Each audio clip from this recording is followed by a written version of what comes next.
Baik, di sini ada inverter lagi. Inverter ini cukup handal ya kalau dilihat dari spesifikasi yang tertulis pada boxnya. Untuk spesifikasinya dia memiliki daya 500 watt. Apakah benar dia memiliki daya 500 watt? Nanti kita akan lihat dari spesifikasi komponen yang digunakan. Kita bisa lihat di bagian stick 2 untuk bagian MOSFET-nya itu sudah dicoba untuk diganti ya. Namun sepertinya gagal atau masih bermasalah. Dan di sini untuk kapasitor DC in atau stick satunya dia sudah diganti juga dengan ukuran yang sedikit berbeda. Namun sepertinya tidak masalah karena ukurannya tidak jauh berbeda. Dan untuk stick satunya dia menggunakan MOSFET dengan tipe HY1906. MOSFET ini cukup handal kalau di kelasnya bagian stick 1 ya. Dan dirangkai 2 paralel masing-masing. Ada 4 buah MOSFET. Dan di sini ada beberapa IC utama yang digunakan ya. Kalau kita lihat di sini hanya ada 2 IC utama, yang satu menggunakan kaki yang cukup banyak, itu mungkin microcontroller, yang satunya lagi sebagai proteksinya. Dan saya akan menjelaskan bagian-bagian rangkaiannya ya. Bagian utama yang bekerja pada inverter ini. Bagian yang saya tunjuk ini adalah bagian IC microcontrollernya. Untuk yang kode pada IC-nya itu Nuvoton. Kemungkinan ini adalah IC microcontroller programmer yang bisa diprogram seperti halnya Arduino ya. Kemudian ini adalah IC regulator untuk mensuplai tegangan ke IC microcontrollernya. Kemudian ada IC LM324, ini sebagai proteksi mungkin.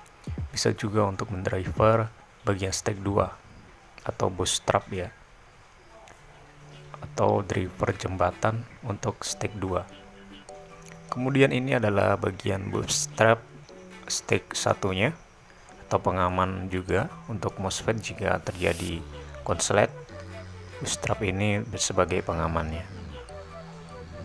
Dan ini adalah bagian bootstrap stack 2. Ini adalah sensor suhunya. Sensor suhu ini masuk ke bagian microcontroller ya, untuk proteksi suhu bagian stack 1. Oke, langsung saja nanti kita akan coba. Sebelumnya saya akan pasang dulu saklarnya. Karena dari sana saklarnya tidak ada, saya akan memasangnya menggunakan saklar yang ada di sini. Oke, saklar sudah siap terpasang. Kemudian kita akan siapkan untuk power supply-nya. Kita set di tegangan sekitar 12 volt dan menggunakan arus di 1 ampere saja. Ini agak jaga-jaga agar nanti tidak terjadi masalah. Hal yang pertama harus kita lakukan adalah cek dulu tegangan output dari stick satunya apakah sudah bekerja atau belum, dengan mengukur bagian pin kapasitor stack 2. Di sini saya menjepitkan ke bagian diodanya ya. Jadi sama saja.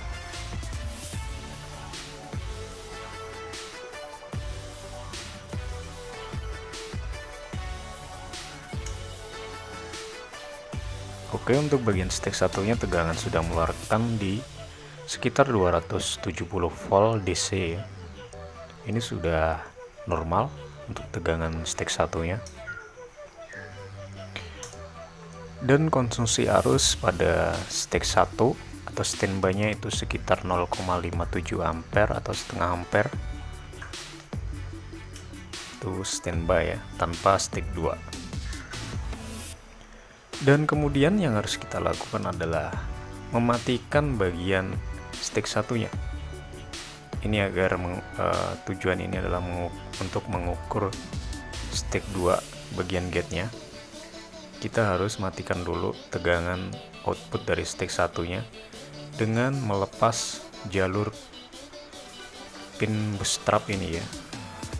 Artinya kita akan mematikan rangkaian bootstrap stack satunya agar nanti stack 1 tidak mengeluarkan tegangan dan tidak membahayakan saat kita mengukur tegangan gate pada stack 2. Jadi saya melepas bagian input ke bootstrapnya, rangkaian bootstrap stick 1, dan juga resistor yang menuju ke ground. mungkin kurang jelas ya kalau di video ini.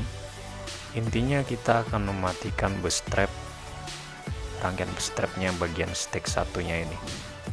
Kalau kesusahan bisa melepas MOSFET-nya saja ya, karena di sini rangkaiannya itu menggunakan 2 layer, jadi susah untuk melepas bagian stack MOSFET stick satunya itu.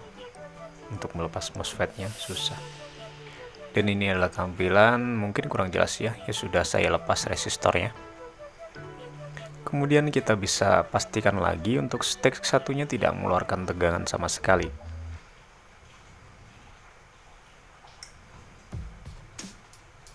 Ketegangan stack 1 tidak keluar ya, artinya MOSFET stack 1 tidak bekerja, atau bagian inverter stack satunya tidak bekerja. Jadi ini hanya bekerja bagian microcontrollernya dan IC proteksinya.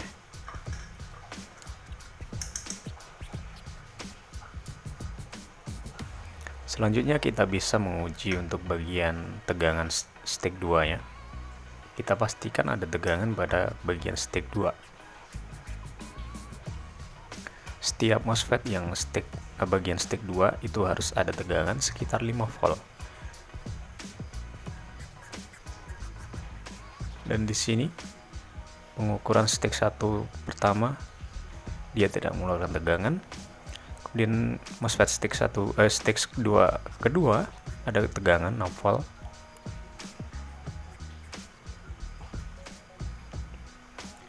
Dan yang lainnya juga normal.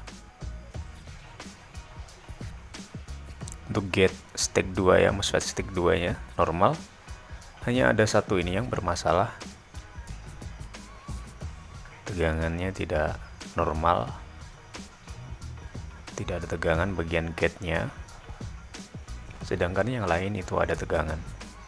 Jadi permasalahan mungkin ada di bagian ini. Kalau kita bisa perhatikan ya, mungkin ini kurang jelas, ada resistor yang kebakar. Resistor yang sangat kecil sekali itu tulisannya warna hitam, kemungkinan itu terbakar ya, karena yang lain di sisi yang lain itu terlihat jelas untuk tulisannya. Dan di sini saya akan coba untuk mengukur resistor yang terbakar apakah benar-benar terbakar atau mungkin masih bisa atau masih berfungsi ya. Biasa kalau resistor SMD itu terbakar biasanya putus. Saya akan lepas dulu. Kemudian setelah terlepas saya akan tes dulu untuk resistor yang kebakar tadi. Dan ternyata benar ya, tidak ada reaksi sama sekali untuk resistor yang terbakar tadi. Ini artinya memang benar-benar sudah terbakar dan putus. Untuk melihat ukurannya berapa, saya akan mencopot bagian resistor yang di sebelahnya yang rangkaiannya persis ya. Itu rangkaian simetris ya. Jadi saya bisa mencabut sebelahnya, resistor yang sebelah, dan saya akan mengukur berapa resistornya, ukurannya. Nanti kita bisa ganti dengan ukuran resistor yang sama dengan resistor yang saya lepas ini. Oke, resistor yang saya lepas ini adalah ukuran 10K. Nanti saya akan menggantinya dengan ukuran yang sama, 10K dengan resistor SMD. Setelah saya mencari-cari tidak menemukan resistor SMD yang berukuran 10K, akhirnya saya putuskan untuk mengganti resistor dengan resistor yang ini ya, resistor besar atau resistor TH, truk hole, yang mempunyai kaki, bukan resistor SMD. Jadi tidak masalah karena ukurannya sama, mungkin hanya berbeda ukuran fisiknya saja. Untuk ukuran nilainya sama, kita bisa ganti dengan resistor jenis ini. Oke, setelah resistor sudah terpasang, kita bisa uji lagi ya, kita bisa tes lagi apakah sudah mengeluarkan tegangan di bagian gate MOSFET yang tadi yang tidak ada tegangan. Dan di sini masih terukur di bawah 5 volt ya. Sepertinya masih belum normal. Apakah ada komponen lain yang mungkin bermasalah?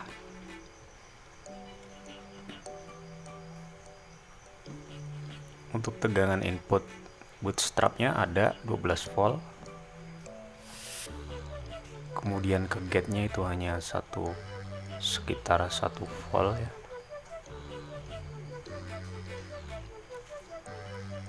Dan di sini ada 6 volt. Kemudian melewati resistor ini. Ada 6 volt. Kemudian melewati resistor itu tinggal 1 volt. Kemungkinan masalahnya di bagian resistor ini. Resistor ini berukuran 300 ohm. Bertulis 301 ya. Itu ukurannya harusnya 300 ohm. Saya akan coba lepas dan ukur apakah resistor ini putus.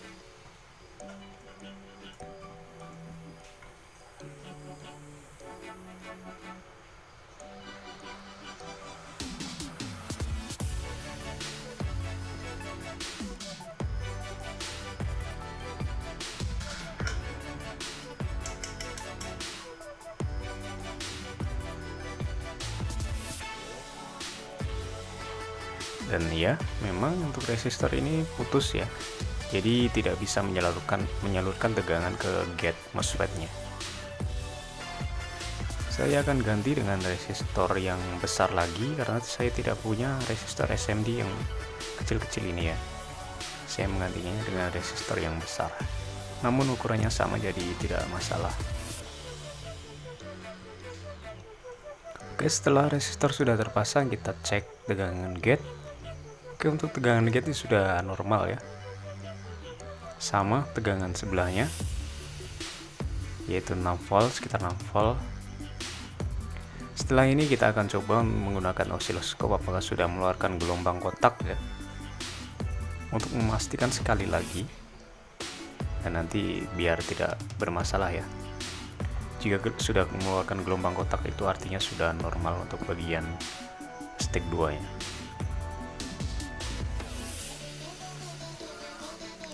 Oke, ini saya membuka osiloskop menggunakan laptop ya.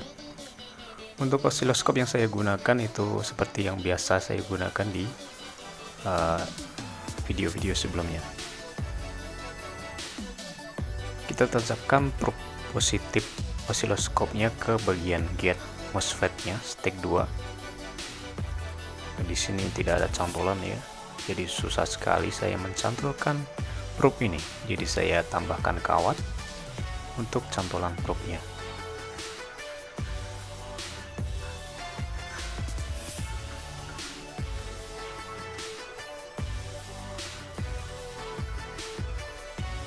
Oke, setelah probe tercantol itu tegangan yang terbaca di osiloskop atau gelombang yang terbaca di osiloskop, gelombangnya seperti ini. Gelombang kotak. Ya, memang seperti ini ya. Kalau gate dari MOSFET itu terbacanya seperti ini. Untuk frekuensinya normal 50 Hz. Kemudian saya akan pindahkan ke gate MOSFET sebelahnya. Oke, sudah mengeluarkan gelombang kotak. Kemudian frekuensinya oke normal 50 Hz. Kemudian MOSFET-nya yang satunya lagi sudah mengeluarkan gelombang kotak dan frekuensinya sudah normal. Kemudian gate MOSFET yang terakhir oke sudah mengeluarkan gelombang kotak dan frekuensinya sudah normal. Jadi kita bisa pasang MOSFET-nya. Sebelumnya ini adalah MOSFET asli bawaannya ya, IRF740 yaitu berdaya 400 volt. Nanti saya akan gantikan dengan MOSFET ini 20N06C ya, 600 volt 20 ampere. Jadi saya coba-coba dulu untuk penggantian ini. Siapa tahu dayanya makin bertambah ya kan.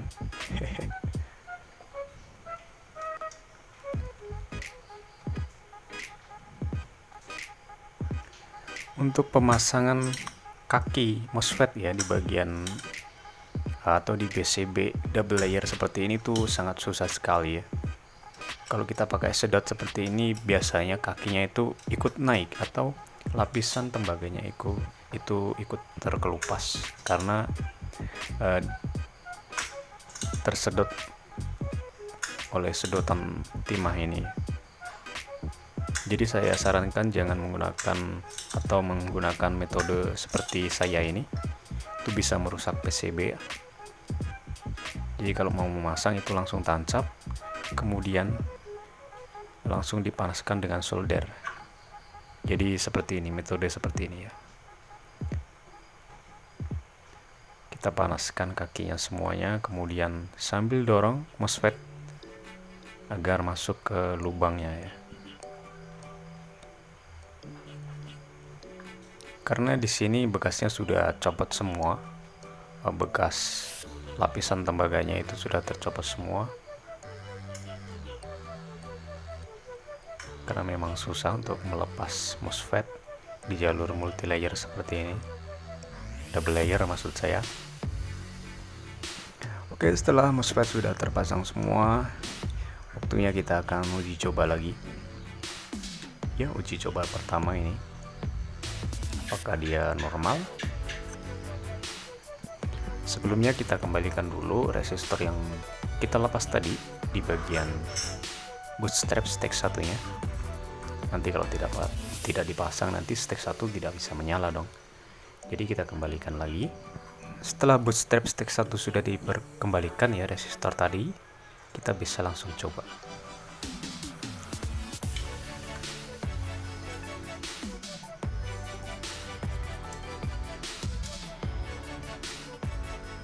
Dan di sini tegangan outputnya tidak terbaca, alias tidak keluar tegangan. Sepertinya ada masalah lagi. Tidak mengeluarkan tegangan sama sekali ya. Setelah saya periksa dan amati bagian-bagiannya tadi ya, ternyata di sini ada bagian jalur yang belum terkoneksi sepenuhnya ya, masih longgar. Itu seperti masih terputus ya. Ya, karena bekas copotan tadi, tembaganya banyak yang terkelupas. Jadi harus benar-benar teliti kalau koneksinya atau sambungannya sudah benar-benar tersambung. Ini terlihat masih belum tersambung dengan baik di situ ya, bagian di situ. Saya coba solder lagi. Setelah saya solder lagi dan saya tes, nah di sini tertunjuk tegangan outputnya 131 volt. Itu sangat aneh sekali ya, nggak seharusnya output tegangan itu 220 volt, namun ini hanya 131 volt. Untuk masalah ini saya akan coba periksa dulu bagian drivernya.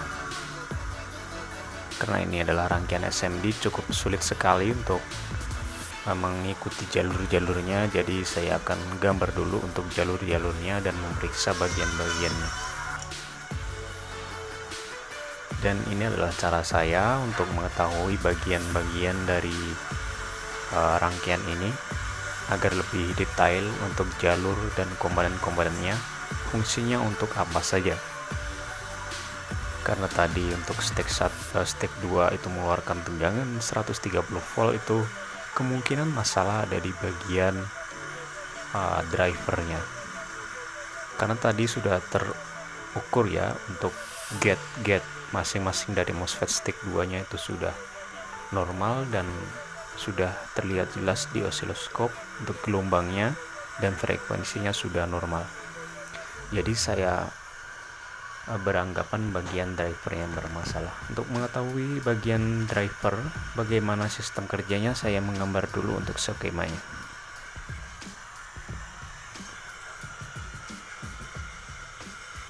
Ini adalah skema yang sudah saya gambar. Mungkin kurang cukup jelas ya, namun ini bagi saya cukup bagus ya, cukup bisa dimengerti. Nah, ternyata di sini input drivernya itu masuk ke IC microcontrollernya. Jadi kalau rusak di bagian IC ini, kita tidak bisa memperbaiki karena kita tidak mempunyai firmware-nya. Untuk IC-nya sendiri bisa dicari di toko online, dan firmware-nya yang tidak bisa kita cari. Jadi untuk permasalahan kali ini kemungkinan bagian firmware yang bermasalah.